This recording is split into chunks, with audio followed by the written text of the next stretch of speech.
Hello friends, welcome to our channel. Today we are going to take a look at another horrible case with you. The case of Kristen Trickle. Kristen Trickle was born on August 14, 1993 in a small town in southeastern Nebraska. However, her early childhood was marked by turmoil. Her biological mother abandoned the family when Kristen was just 3 years old. Despite the challenges, Kristen's father James raised her on his own, providing for her every need.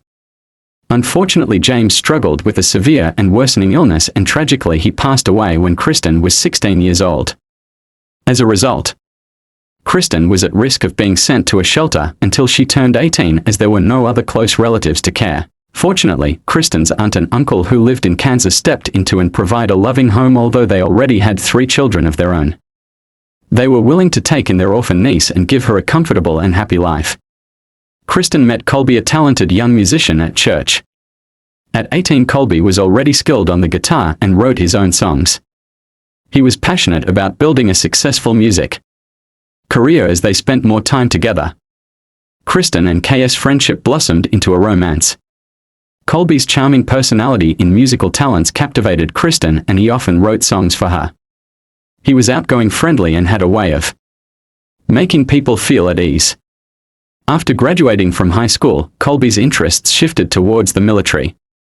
He enlisted in the U.S. Armed Forces at 18 and went on to serve for 3 years, establishing a solid military career. During that time, Colby maintained a close relationship with Kristen, frequently calling and corresponding with her. At 21, he made a surprise decision to join the reserves, returned home, and proposed to Kristen, who happily accepted. They got married in April 2014. After their wedding, Colby and Kristen settled in Hays, Kansas, where Colby completed his college education and pursued a music career, albeit with limited success.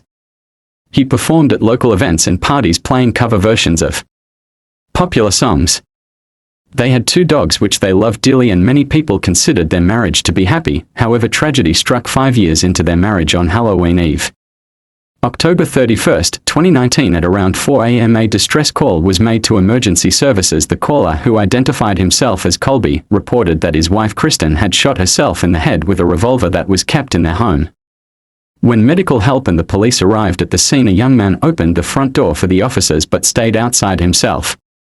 The team found Kristen, who appeared to be surprisingly calm, despite the severity of the situation. When the officers entered the bedroom, they found a woman, Kristen, lying on the bed in a pool of her own blood. A large revolver was on her abdomen, and she had a visible gunshot wound on her. At first it seemed like she had already died, but surprisingly she moved her hand, and an officer detected a weak pulse and breathing. The officers moved Kristen to the adjacent room to position her on the floor for resuscitation attempts. Despite their efforts, Kristen had died by the time the ambulance arrived and the medical team confirmed her death. Sergeant Brandon Hotman went outside to inform Colby, Kristen's husband, that she had passed away. Colby repeatedly asked if Hotman was sure, and when he was told the truth, he broke down in tears. However, his behavior and tears seemed insincere, given that just minutes earlier he had been chatting casually with other patrolmen about video games. At first glance, the scene suggested that she had taken her own life, but experienced detectives quickly suspected that something was amiss. It was the eve of Halloween Eve, and she had been preparing for the celebration, which made her apparent decision to end her life all the more puzzling. The detectives found handmade costume decorations on her vanity and the mad treats in the kitchen, including lollipop bats and ghosts, gummy worms, and other sweets. This suggested that she had been looking forward to the holiday, which made her death even more unexpected. She was found nearly undressed, wearing only her underwear, which was unusual. Typically, women take care to present themselves in a way that they would want to be seen even in death. Furthermore, the method of death, a gunshot to the head, was also uncharacteristic of a woman. This method is often avoided by women due to concerns about disfiguring themselves. Kristen's body was severely damaged. One of the most puzzling aspects of her death was the gun itself. The large revolver would have been difficult for Kristen to handle due to her small size and fragile nature. It would have been hard for her to hold the gun, let alone twist her arm to shoot herself in the chin. The position of the gun also raised questions for the officer, as it was lying on her stomach, pointing sideways. Kristen's husband later explained that after finding her, he too had considered taking his own life. He held the revolver to his temple but then changed his mind and called emergency service, hoping to save her wife. At the scene of the crime, detectives were surprised when the victim's phone, which was sitting on a nightstand, rang with an alarm. It turned out that she had set the alarm to remind herself of plans for the morning, but it seemed that she had changed her mind and taken her own life during the night. This unusual death tale raised suspicions, and detectives thought that someone might have staged the scene to look like a suicide. As a result, the victim's husband Colby became the main suspect and was asked to come to the police station for questioning. He agreed to go willingly. When Colby arrived at the police station, he seemed upset but not overly distraught. He remained calm and confident as he explained what had happened the previous evening. According to Colby, his wife Kristen, a manager at Walmart who was expecting a promotion, had come home from work and they had played video games together. Then he went to bed early because he wasn't feeling well. Kristen had gone to the kitchen to finish preparing holiday treats, leaving Colby to sleep, but in the middle of the night, a loud bang jolted Colby awake at the sudden noise, left him dazed and disoriented, his ears ringing, and he couldn't see anything in the darkness. When he finally turned on the light, he was shocked to find his wife Kristen lying motionless beside him and her head bleeding severely. Strangely enough, if it's true as stated by Colby, he attempted to revive his wife but soon realized it was hopeless. He then picked up a revolver, put it to his own head, but ultimately set it back down from her body. He called emergency services and went outside to wait for the police. This sequence of events raises several questions. For example, why did he place the gun on her abdomen instead of disposing of it elsewhere? It's also unclear why he waited outside for the police and medics if he thought his wife might still be alive in situations like this. People usually try to save the person's life or apply pressure to the wound to stop the bleeding. However, Colby did not attempt to help his wife again, claiming he was in shock while a police officer was trying to provide first aid before the medics arrived. He did not show any interest in his wife's condition. Instead, he stood outside and casually chatted with a police officer about music and video games. When Colby learned of Kristen's death, he briefly teared up but quickly composed himself at the police station. He answered routine questions including whether Kristen had life insurance, which he did deny. However, he mentioned that he was eligible for minor payouts from his time in the armed forces.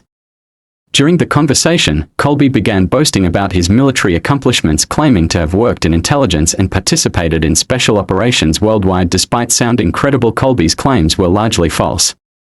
When asked why he thought Kristen might have taken her own life, he attributed it to her long history of depression, which stemmed from a traumatic childhood and adolescence. He cited her mother's betrayal, her father's death, and her forced relocation to live with an uncle and aunt she had never met before as contributing factors. Colby's words seemed convincing, but experienced investigators sensed he was lying and had possibly rehearsed his story. Despite their suspicions, they had no concrete evidence to charge him with a crime, so they had to release him. Kristen's family was shocked and devastated by her death. Her uncle, aunt, and siblings immediately traveled 500 miles to speak with the police and make funeral arrangements. They strongly believed that Kristen would never have taken her own life, citing her strong religious faith and regular church attendance. According to her family, Kristen was a happy and optimistic person who loved life and had big plans for the future. She had even been working on opening a shelter for homeless animals and had found a property she wanted to lease. Investigations confirmed that Kristen had been planning to rent a new property and was expecting a promotion at work, which she was proud of. She was also preparing for Halloween and had promised to visit her sister for her birthday in November. Her relatives stated that she had no history of depression or mental health issues and did not have any harmful habits. Her family also emphasized that Kristen would never abandon her dogs, which she loved dearly. They suspected that her husband, Colby, might have been involved in her disappearance. They described Colby as a controlling and cruel man who dictated whom Kristen could interact with and would become enraged if she didn't respond to his calls or messages immediately. He prohibited her from contacting her relatives, but she would secretly call them from her husband's home. Visits with her family were infrequent. During her last visit, she confided in them that she could no longer endure the mistreatment and had discussed it with her husband. She warned that if things didn't improve, they would have to separate. The autopsy of Kristen revealed a single bullet wound on her chin, which suggested that the shot was fired while she was on her back with the gun pressed to her head. While it was possible that she could have shot herself, it would have been very difficult to do so. There were no signs of struggle or resistance on her body. The detective, however, were not convinced given Cobal's history of controlling behavior. They suspected that he might have been violent towards Kristen in the past. They conducted a thorough examination of Kristen's body looking for any signs of bruises, abrasions or scratches that might indicate a history of abuse. Despite their efforts, no internal or external injuries were found aside from the gunshot wound. The investigation then shifted its focus to Colby's personality, revealing that he was a habitual liar who frequently deceived others and even himself with convincing falsehoods. Colby's story didn't add up despite his claims of being in danger and having connections to intelligence. He had no history of being in high-risk situations or working with intelligence agencies. In fact, he had been dishonest with those around him about his music career and income in reality. His wife Kristen was the primary breadwinner, working hard to support their family. Colby, on the other hand, only played occasional gigs during holidays and spent most of his time playing video games.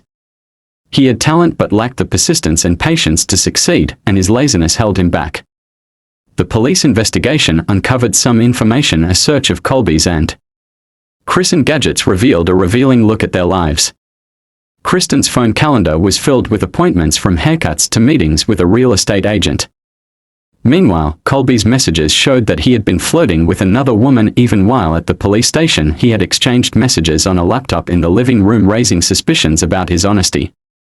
A recovered search history also revealed that Colby had been researching life insurance payouts in the event of death shortly before the tragedy. This discovery raised more questions about Colby's motives and potential involvement in the events that unfolded. An investigation revealed that Colby had lied about his financial situation. He had taken out 2 insurance policies on his wife, naming himself as the beneficiary in the event of her death. These policies included military spouse insurance and a standard life insurance policy with payouts that were much higher than Colby had initially claimed. In fact, he had calculated exactly how much he would receive if his wife died, despite the suspicious circumstances and Colby's inconsistent statements. The case ultimately hinged on the forensic expert's report. The report concluded that there were no signs of violence on the body except for a single gunshot wound, suggesting that Kristen may have taken her own life. The case was eventually closed, and Colby received the insurance payouts, nearly $50,000 from the military spouse insurance and over $100,000 from the life insurance policy on the same day. The money was deposited into his account. Colby ordered a life-sized realistic doll from an online store, apparently for intimate purposes. Colby indulged in a lavish lifestyle, buying a new gaming console, an electric guitar, and expensive musical equipment. He spent the rest of the money fancy clothes and frequent nights out at bars and restaurants, feeling carefree and convinced that he had gotten away with the crime since there was no evidence against him for nearly 2 years. Colby lived a life of luxury, but in the summer of 2021 a new district prosecutor took office and reopened the investigation into Colby's wife's disappearance. Detectives had approached the prosecutor, convinced him that Colby had murdered his wife. They presented evidence, including the restored browser history, Colby's unusual behavior, and his clear motive. After reviewing the case, the prosecutor authorized the reopening of the investigation. In July 2021, Colby was arrested and charged with first-degree premeditated homicide and intentionally misleading the investigation. During his arrest, he remained calm and immediately contacted his lawyers, who began working on his defense. Colby's defense team argued that his wife had suffered from chronic depression for many years and that her disappearance was inevitable. They also portrayed Colby as a loving and caring husband, a valorous serviceman, and a devout person, contradicting the detective's suspicions. The prosecution took a unique approach by hiring experienced specialists to create a psychological profile of the deceased and examine her emotional state leading up to the tragedy.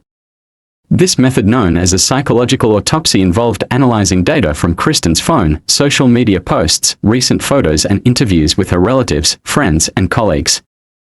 After months of gathering and analyzing information, the experts reached a clear conclusion that Kristen had no intention of ending her life, given as her short-term and long-term plans. The trial and verdict in this complex case were delayed starting in September 2023, nearly 4 years after the tragedy, although the defendant had a clear motive, acted suspiciously, and lied. During interrogations, the forensic expert's initial conclusion initially worked in his favor. The prosecution had obtained a new report that could potentially change the course of the case. When questioned about the insurance inquiries on his computer, Colby claimed that his wife had likely made them to find out the payout amount. However, the timing of the requests contradicted his statement, as his wife was at work at the time. Confirmed by surveillance footage. Colby was also asked about a life-size doll he had purchased shortly after his wife's death, as well as other expensive items. He explained that he couldn't sleep alone and needed something to hold on to, and that he bought the console and guitar to take his mind off his grief. His mother backed up his claims, vigorously defending her son throughout the trial. The psychiatrist's crucial evaluation revealed that Kristen had not intentionally ended her own life. This detailed assessment was instrumental in determining the events surrounding her death. The autopsy report revealed an unusual aspect. The angle at which the bullet entered Kristen's chin was peculiar. The forensic analysis indicated that the bullet was fired from the left side of Kristen, contradicting her dominant right-handedness. This raises questions about whether someone standing on Kristen's left side pulled the trigger, or if she shot herself with her left hand.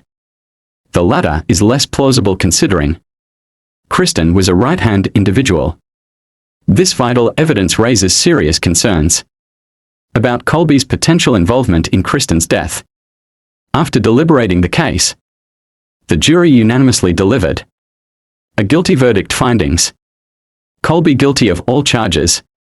Consequently, Colby received a life imprisonment sentence, eligible for parole after a minimum of 50 years. Notable thing was Colby refused to accept his guilt despite being given ample opportunity throughout his appeals process. All of his attempts to refute his sentence were ultimately unsuccessful. In the end, no modifications were ever made to Kristen's official cause of death.